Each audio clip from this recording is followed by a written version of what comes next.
In this video, we're going to cover a couple things. The first thing I want to talk about is being able to see or try and determine to the best of your ability who is sending you an email to try and determine if it's a legitimate source or maybe if their content is actually something you want to look at. The second thing I would like to cover is how to tell where a link is actually trying to send you to.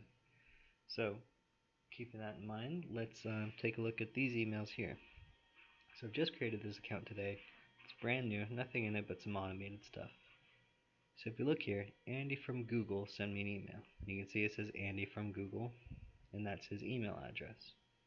Now if we click into it, again we can see Andy from Google and his email address here. Now some of you may notice that this part doesn't actually show up a lot of the time when people send you emails. You may only get a first name and a last name. One thing you can do is you can actually come over to where it says to me, and you can click on this little down arrow, and that will expand out to show you Andy from Google, his actual email address, the reply to address. This is important. These should match, right? Otherwise somebody's saying, hey, I'm so and so, and they want you to send it to some other place. To my test account. And then this is the other part that's important, this mailed by and signed by. The signed by, google.com, that's good. The mailed by, we only really care about this part, google.com.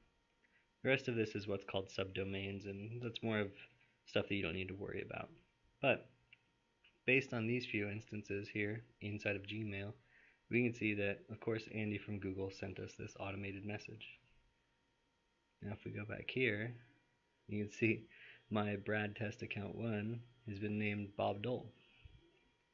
And if I click on the little down arrow, it would show Bob Dole. And same thing, mailed by. Notice there's no signed by, so that could be a questionable thing. And then some automated stuff here by Google. The second way I want to look at this is inside of Outlook.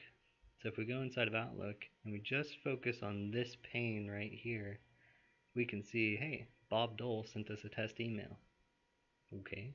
And Andy from Google sent us a test email. Now just looking here, we wouldn't actually be able to see their email addresses, so we really would be worried if Bob Dole was actually sending this email. But we can go ahead and click on it. You can see, oh, once again, there's Bob Dole, and there's our email account. Now, you can spoof this to say whatever you want. I didn't do that for the purposes of this video. But if we go ahead and mouse over it, and come up here to send mail, we can see that it's sending to bradtestaccount1@gmail.com. The other thing we can do is we can actually add this to our contact. Clicking on these little three arrows, there are three buttons, add to Outlook contacts, and it hasn't added yet. We haven't hit save and close, but you can see these are the email addresses I'm going to have.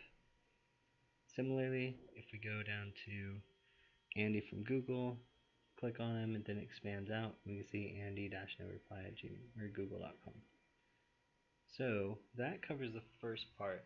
I don't have any information for mobile devices, but it's very similar.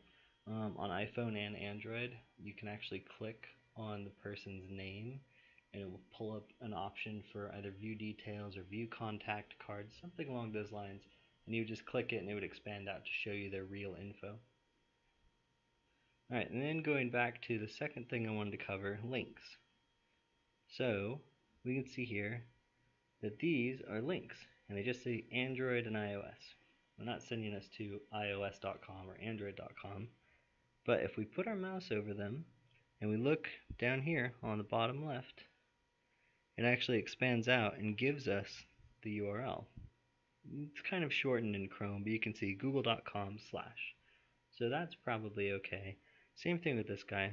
This one actually showed up https www.google.com. So we know it's at least sending us to Google and not some other website. Now these should actually send us to, same thing, Google and Google as well. Oh yeah, and then they redirect. So that makes sense there. The other thing I wanted to show you regarding links is if I go into Outlook, this is the same email, Andy from Google, and I put my mouse over this, you can see it actually expands out up above it and on the bottom left as well. And this one actually expands out all the way to give you the full URL. So if we go back down to our Android links here, you can see www.google.com/appserve/ and then a whole bunch of other stuff. So those are the two basic things that I wanted to cover with this video. These are things that you can practice on your own. Covering the cell phone portion of what this looks like, on all mobile devices that I've worked with, you can actually push and hold on the link, and it should give you an option to copy the URL.